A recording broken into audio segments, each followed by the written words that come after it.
सौरभ की बेचैनी। Dear listener, कल आपने सुना कि सानवी, उसकी मॉम और सौरभ बैठकर बातें कर रहे होते हैं और सानवी की मॉम सौरभ को बताती है कि मीटिंग से फ्री होने के बाद वो और सानवी वहां से चले जाएंगे, जिसे सुनकर सौरभ थोड़ा सा उदास हो जाता है। और सानवी की मॉम बोलती है कि उस दिन का खाना वो ही बनाएंगी और दोनों से क्या बनाना है वो पूछती है। सानवी पुलाव बनाने को कहती है और सानवी की मॉम किचन में चली जाती है। यहाँ तक कल आप सुन चुके थे, अब आगे। सौरभ और सानवी अभी बैठकर बातें कर रहे होते हैं कि तभी सानवी की मॉम की किचन से आवाज़ आती है। सानवी की मॉम किचन से आवाज़ लगाते हुए कहती हैं, सौरभ बेटा ज़रा इधर आओ, मुझे सामान बता दो कहाँ कहाँ है, मुझे मिल नहीं रहा है। सौरभ जवाब देता है, जी आया अभी। सानवी अच्छे से बैठना, मैं बस अभी आया, सौरभ सानवी से कहता है।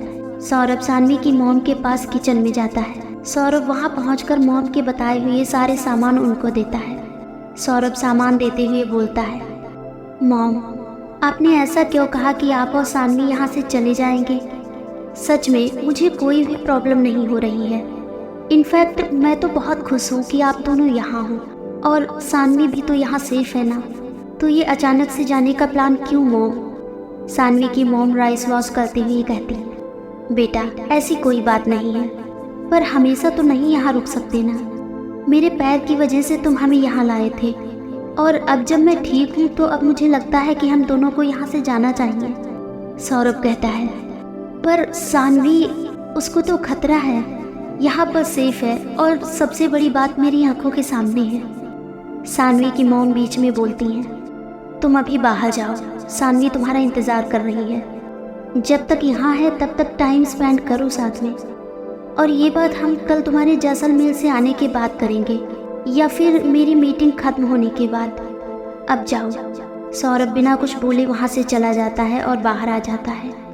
और जब बाहर आता है तो देखता है कि सानवी खिड़की खोलकर खिड़की के बिल्कुल नज़दीक खड़ी है। सौरभ सानवी को आवाज़ लगाता है, सानवी वहाँ क्या कर रही हो? विंडो क्लोज करो और यहाँ आओ। लेकिन सानवी सौरभ की बातों का कोई रिस्पॉन्स नहीं देती है और वहीं खड़ी रहती है। ये देखकर सौरभ खिड़की की ओर तेजी से जाता है और सानवी को पीछे की ओर पुल करता है। सौरभ जैसे ही सानवी को टच करता है तो देखता है कि सानवी की बॉडी एकदम ठंडी है और सानवी किसी मूर्ति की तरह उधर खड़ी थी। और सौरभ की टच करते ही ऐसा लगा जैसे वो किसी बेहोशी से निकलकर होश में आई हो। सौरभ सानवी से कहता है, क्या हुआ, यहाँ इस तरीके से क्यों खड़ी हो और तुम यहाँ आई ही क्यों? अभी मुझे यहाँ से गए 5 मिनट भी नहीं हुए थे और तुम यहाँ ऐसे? सानवी अचानक होश में आते हुए कहती है, मुझे नहीं पता सौरभ, मैं तो वहाँ बैठी थी, अचानक क्या हुआ पता नहीं, पर अभी तुम मुझे दिखाई दिए बस। सौरभ की नज़रें सानवी के हाथ पर जाती हैं। वो सानवी का हाथ पकड़ते हुए कहता है, ये क्या है सानवी, तुम्हारा रक्षा धागा कहाँ गया?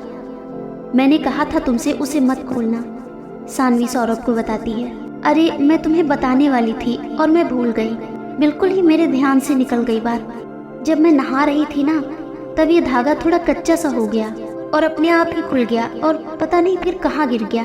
मैंने उसे काफ़ी ढूंढा पर मिला नहीं। फिर मैंने सोचा मैं तुमसे दूसरा रक्षा धागा बंधवा लूँगी, लेकिन पता नहीं क्यों मेरे माइंड से ही निकल गया।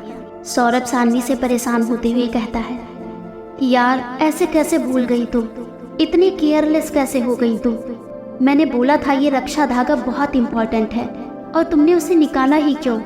कोई बात नहीं, अब चलो मेरे साथ, मैं तुम्हें दूसरा रक्षा धागा बांधता हूँ। उन दोनों की आवाज़ें सुनकर सानवी की मॉम भी वहाँ आ जाती हैं और कहती हैं, क्या हुआ, सब ठीक तो है? अचानक से तुम्हारी इतनी आवाज़ें अंदर तक आने लगी। सौरभ जवाब देता है, हाँ हाँ सब ठीक है, बस मैं सानवी को थोड़ा समझा रहा था। सानवी की माँ अंदर रसोई में चली जाती है और सौरभ सानवी को लेकर अपने कमरे की ओर बढ़ता है। वहाँ ले जाकर सौरभ सानवी को रक्षा धागा बांध देता है और सानवी और सौरभ वापस से बाहर आ जाते हैं। सौरभ सानवी से कहता है, देखो सानवी, ये बहुत ज़रूरी धागा है, इसे कभी मत निकालना।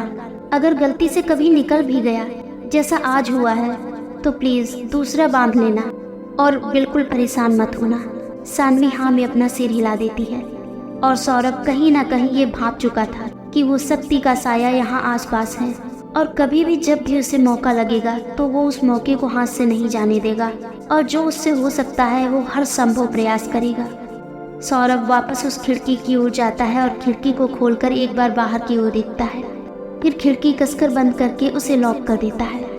अब तो सौरभ और भी ज़्यादा परेशान हो जाता है क्योंकि वो शक्ति बस मौका ढूंढ रही है और उसे ये मौका जल्द ही मिलने वाला है क्योंकि सानवी की मॉम सानवी को लेकर यहाँ से जाने वाली है। तभी सानवी की मॉम की आवाज़ आती है, यहाँ आओ दोनों, खाना बन गया है, चलो मेरे साथ इसको टेबल पर रखवाओ। सानवी और सौरभ दोनों किचन की ओर जाते हैं और खाने के बर्तन उठाकर बाहर लाते हैं। क्या जब सौरभ इस घटना के बारे में सानवी की मॉम को बताएगा तब वो सानवी को लेकर कहीं नहीं जाएंगे या फिर नहीं बदलेगा उनका फैसला? क्या सौरभ सानवी की रक्षा कर पाएगा?